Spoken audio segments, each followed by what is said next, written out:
Hello friends, today இன்னைக்கு வந்து நம்ம ஒரு டிராயிங் ரோபோட்டை பற்றி பார்க்க போகிறோம்.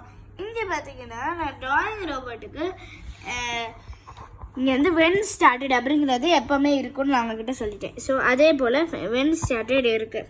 அதுக்கப்புறம் மூவ் பென் டவுன். நம்ம லுக்ஸில் போயிட்டு நம்ம லுக்ஸ் போட்டோன்னா 7th இங்கே இருக்குது பாருங்கள். மூவ் பென் டவுன் 7th பிளாக்கில் இருக்கும். அதை எடுத்துகிட்டு வந்து இங்கே போட்டுடணும். சரியா? போட்டுட்டு செட் பென் கலர் அப்படிங்கிறது இங்கே பாருங்கள் 9th இருக்கா, அதை எடுத்து இங்கே போட்டுடணும். இப்போ அதில் போய்ட்டு எனக்கு பிடிச்ச கலரை நான் மாற்றிக்கிறேன். நான் இப்போ இந்த க்ரீன் கலர் வச்சுருக்கேன்னா எனக்கு பிங்க் வேணும்னா நான் வந்து ரெட்டை நான் கொஞ்சம் கம்மியாக போட்டுட்டு இதை கொஞ்சம் குறைச்சிட்டு இதை கொஞ்சம் குறைச்சிட்டு இதை லேசாக கூட்டிட்டு இதை லேசாக குறைச்சிட்டு இப்போ எனக்கு சப்போஸ் இந்த கலர் தான் எனக்கு வேணும்னா நான் இந்த கலரை யூஸ் பண்ணிக்கலாம். சரியா? அப்போ எனக்கு கொஞ்சம் டார்க் பர்பிள் மாதிரி வந்துடுச்சு. இப்போ இந்த கலர் தான் எனக்கு வேணும், நான் செட் பண்ணிட்டேன். அப்போ நான் இதை வந்து எடுங்களேன், நான் வந்து இதை இது பண்ணிவிட்டு இப்போ இது பண்ணுறேன். எனக்கு வேணுங்கிற கலரில் வருது பாருங்கள். வேணுங்கிற கலரில் முதல்ல நான் வந்து ப்ளூ கலரில் வச்சுருந்தேன். இப்போ நான் மாற்றிட்டேன் அதை.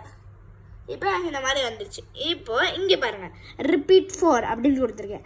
முதல்ல அதுக்குள்ளே என்ன இருக்குன்னு பார்ப்போம்.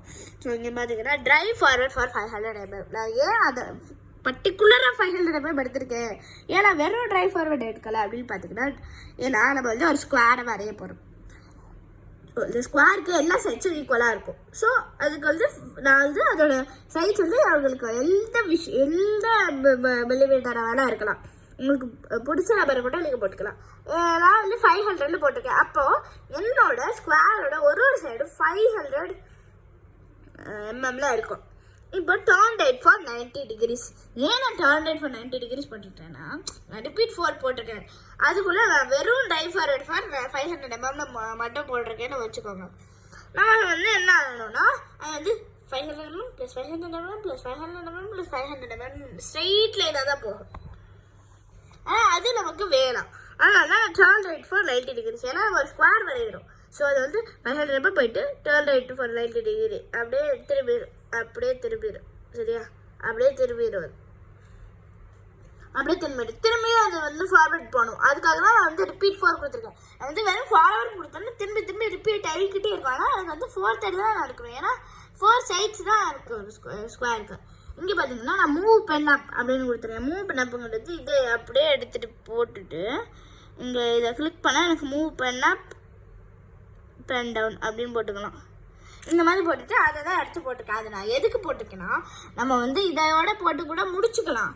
ஆனால் நான் வந்து நான் இதை எடுத்துட்டேன்னு வச்சுக்கோங்க. இதை நான் எடுத்துட்டேன்னா இப்போ இதை எடுத்துடுறேன். இப்போ எடுத்துட்டு ஸ்டாப் ப்ராஜெக்ட் மட்டும் எடுத்து நீங்கள் போட்டுக்கிறேன்னு வச்சுக்கோங்க. இப்போ பாருங்கள் என்ன நடக்குது. எனக்கு ஒரு ஸ்கொயர் ஆகி இங்கே நிற்குது. அப்போ எனக்கு கொஞ்சம் பார்ட் ஆஃப் த ஸ்கொயர் வந்து கம்ப்ளீட் ஆகிருக்கா கம்ப்ளீட் ஆகலையான்னு எனக்கு தெரியாதுல்ல.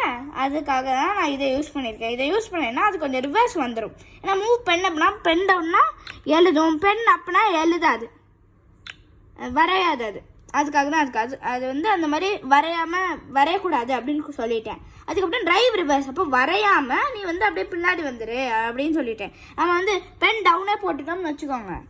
பென் டவுன்லேயே இருக்கலாம், அது அப்படியே கோடு போட்டுக்கிட்டே பின்னாடி வந்துடும். அப்போ அது ஸ்கொயர் மாதிரியே இருக்காது. அதுக்காக தான்.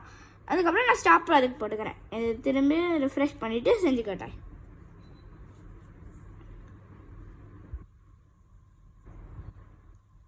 நீங்கள் அவருக்கு செட் பென் கலரில் இங்கே பாருங்கள் போயிட்டு ஸ்டாப் ப்ராஜெக்டில் இது வச்சு அது அப்படியே ரிவர்ஸ் வந்தது பார்த்துங்களா. வரையாமல் கோடு வரையாமல் தானே ரிவர்ஸ் வந்திருக்கு. ஸ்டாப் ப்ராஜெக்ட் கொடுத்தனால அதுவும் ஸ்டாப் ஆயிடுச்சு கரெக்டாக. அவங்களுக்கு பிடிச்ச பென் கலரை நீங்கள் செட் பண்ணிக்கலாம். இன்றைக்கி நம்ம வந்து இந்த சிம்பிளாக ஒரு டிராயிங் ரோபோட்டில் எப்படி ஒரு ஸ்கொயர் வரையணும்னு கற்றுக்கிட்டோம். நெக்ஸ்ட் வீடியோவில் நம்ம பிடிச்ச என்னென்ன கற்றுக்கலாம். பாய்.